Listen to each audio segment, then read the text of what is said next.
up, you cinema-loving psychos, and welcome back to the Lucid Nightmare. I'm your host, as always, Jay Schatzer, and today it's time that we're going to be taking it back to the paperback with the Sentinel.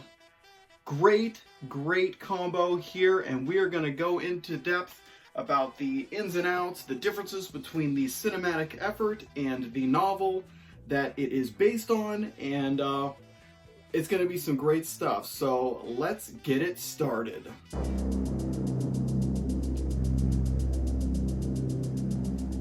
Well, alright, The Sentinel is a fantastic read. The gist of the story in both the book and the film are that there is a woman, Allison Parker, who is traumatized by stuff that happened in her past. She's getting an apartment in New York City. She's with a boyfriend, but she's kind of wanting to be a little bit independent at the moment just because of stuff that's going on in her life. She gets this nice, interesting apartment, but there's a weird, sordid history to it that starts to affect her mind. She starts to generate some kind of sickness or illness where she faints constantly, has visions of the past that come to life. She just starts seeing things that aren't there, and it slowly drives her mad. But that's kind of the gist of the story, but the details in between are what really makes the film and the novel very interesting. There are a lot of religious aspects to it that kind of placate into the storyline and kind of solidify at the very end of what it's all about. But the novel came first, so then after that they made the movie of it based on the novel. The novel is absolutely fantastic, but there are some differences between the two. They're actually very similar though. So the differences are more in detail of fleshing out characters, making things make more sense. It's almost, I mean, a lot of the cases with novels is they have more time to kind of flesh out the characters, to give them more of a history. So that's one of the things that really benefit from the novelization is the relationship between Allison and her boyfriend Michael. They have more of a human quality, more ups and downs in their relationship. In the film, it's more of a streamlined, they get along for the most part, but you don't really see them bicker or fight about different issues. In the book, there is more of a struggle between Michael trying to come to terms with her and her past trauma, and also her religious aspects. They don't really tap too much of it in the movie, but in the book, she was a devout Christian, but then the trauma that she witnessed, her dad having an affair with multiple women, and him abusing her and beating her up in a drunk kind of stupor, causing her to kind of slit her wrists.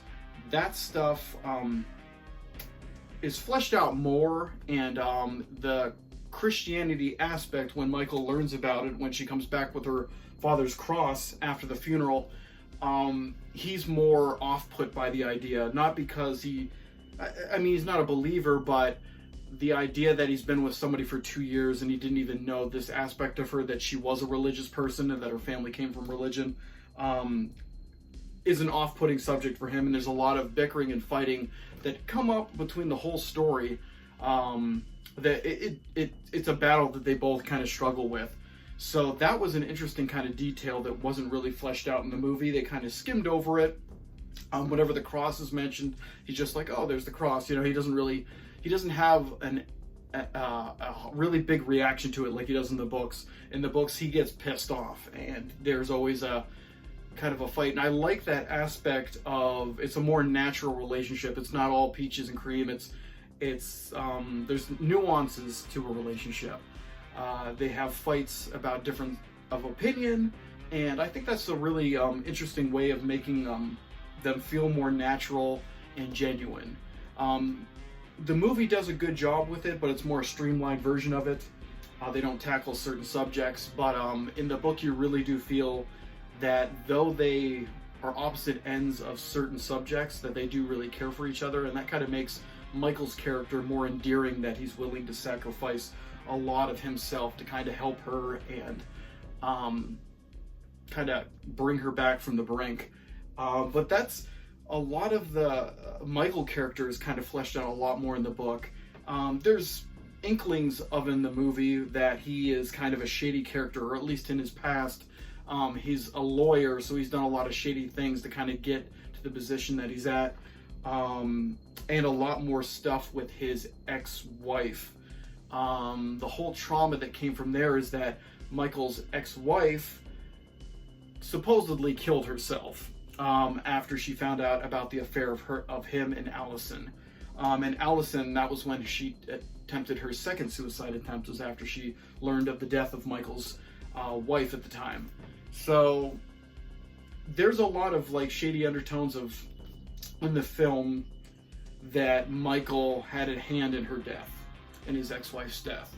And in the book they flesh it out more that he actually did hire a detective to kind of do the dirty work, and it just makes Michael's character more of a sinner than he is in the film. The film, they kind of don't really breach the subject that much at all, and then at the very end he kind of confesses after his demise of what he had done, and you kind of think, well, that's not really him, that's like a vision that Allison is seeing that's kind of forcing her to try to take suicide. But in the book it's really fleshed out that yes, he is a kind of flawed man who had done some bad stuff in the past. So I thought that was a very interesting kind of aspect to the whole movie and to the relationship of the two main characters. The things that are really different, I think let's talk about like the pros and cons, I guess, or the aspects of the movie or the novel that do a better job. Like I said, the novel does a really great job and a better job than the movie when it fleshes out the characters and their backstory and kind of giving them more of a lived-in feel where you kind of believe their relationship, and it's more of a natural kind of progression. With the movie, what it does amazingly well is the horror aspects visually. When you have the very end of the movie with the freaks and demons and devils and all that stuff kind of tormenting Allison, it's really, really visceral and really, it packs a punch. And in the book, they really gloss over that. It's kind of just skimmed over it. They don't dwell on that fact too much, but that's kind of like the crescendo of the film, is it really just throws it all out you, all the visuals and all the kind of creepy aspects of it. And they do that as well throughout the beginning, throughout the whole entire movie when it comes to Allison's visions, especially her father, when she sees her father, and he's like a zombie kind of corpse. And that's why I kind of think of the Sentinel as more of a zombie film, because they do take a lot of the archetypes and visuals of zombie films and throw them in there as Allison's kind of tormentor. But yeah, the film does an amazing job on those aspects of really kind of shocking you with that imagery, and the haunting horror aspects are really top-notch in the film. The book is more of a character study, delving into kind of the madness that Allison's going through, and then it flips it into Michael's kind of story where he's trying to desperately find a way to get her back from the brink. But another little bit, go back to the differences. There was an aspect of the apartment that Allison is moved into. She meets a whole bunch of crazy characters, and in the film they're played by a lot of awesome actors and actresses. But you find out that the people that she's met in the apartment, there's nobody else living in the apartment other than the derelict priest that lives on the top floor. So once that revelation happens, you're like, holy shit, she's either crazy or she's being tormented by ghosts or something crazy going on. But the way they find out that the people that are in the building are like are criminals, murderers, masochists, all kinds of sinners. But the way they find out in the novel is that they're in Michael and Allison go to a wax museum, and they have a section for like local killers and stuff like that are in the New York City area. And she sees this lady that reminds her of a party that she attended to for the cat, and she freaks out and thinks that Michael's trying to screw with her or something like that, that he knew the wax the wax figure that looked like the lady that she saw was there. But they scratch all that in the cinema version, and they throw in more of it's Michael's detective work, and also the detective that's trying to pin Michael for these murders and stuff like that. They both kind of simultaneously discover the names that Allison gave at the party were names of killers from history. So that was an interesting kind of way for the movie to kind of bridge that subject without kind of dwelling too much and having a whole scene where they go to a wax museum, which I think would be kind of cool. But I mean, either or, cool stuff. I'm trying to think of what else other differences there are. But yeah, at the very end of the film, when Michael goes to confront the house and leave Allison at the party, he leaves it with her friend Jennifer. And Jennifer's kind of tasked with keeping her at the house because he doesn't want her alone, because the transformation that's going to happen at the end of the movie is going to take place. So the way Allison gets away from the party, she actually murders one of her friends who's a photographer who's concerned about her. She murders him to get out of there. But in the movie, the photographer is played by Jeff Goldblum.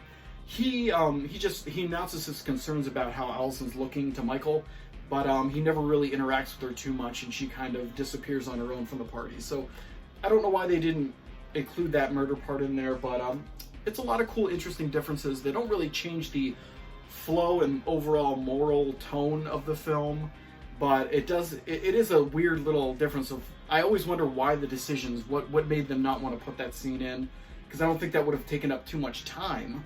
But yeah, it's just an interesting aspect of the film, and kind of one of the main reasons of why I wanted to do this segment is just pick out the differences from novel to movie or movie to novel, and just kind of mull it over and figure out what the hell's going on. But yeah, it's just an awesome experience to kind of really delve into the book, because I've been so familiar with the movie, and it was interesting after just reading it and then popping the movie in and kind of watching it over, how quickly the movie goes through a lot of the key points in this novelization.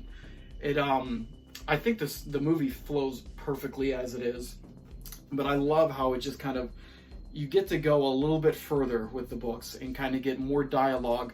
Like there are scenes where there's quotes that pop out and you're like, oh yeah, I remember that from the book, but there were so many other quotes before and after that whole discussion that were interesting as well. So it's just really cool to kind of get it all to flow out like that.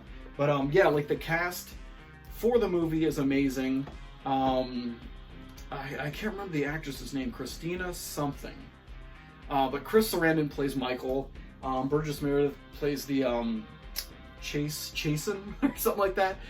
He's awesome in the role. He's a lot more fleshed out in the book too, in his scenes that he's talking with Allison. And I love the whole dialogue and how he just kind of stays around and hovers around her all the time. And she's just like, she likes his company, but he's just kind of a pest. I always thought that was really cool in the book. But his scenes were so fleeting in the movie because I just digested all of this and really dug his scenes. So it was interesting to kind of see that as well. But yeah, and a lot of the scenes, the other difference was when Allison first visits the lesbians. She's there while one of them is like masturbating, like doing something weird, and she's off put by it.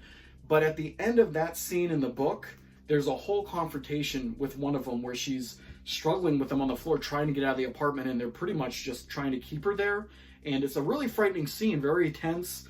She gets out, and then Burgess Meredith's character, the old man, is out in the hall, and he sees them, and he looks at the lesbians, and they stop, frightened as hell, and like he's gonna kill them or something like that. And Allison always was like, why did they react that way to him? She didn't really know what was going on. But in the cinema version, she just gets offended by what's going on in the apartment and leaves. And they say, oh, that's rude. And then the old man's out in the hall, and he's just like, oh, hi, guys. And he walks back up, and she kind of joins him. so there was no confrontation, and there was no kind of ill will between Allison's character and the lesbians.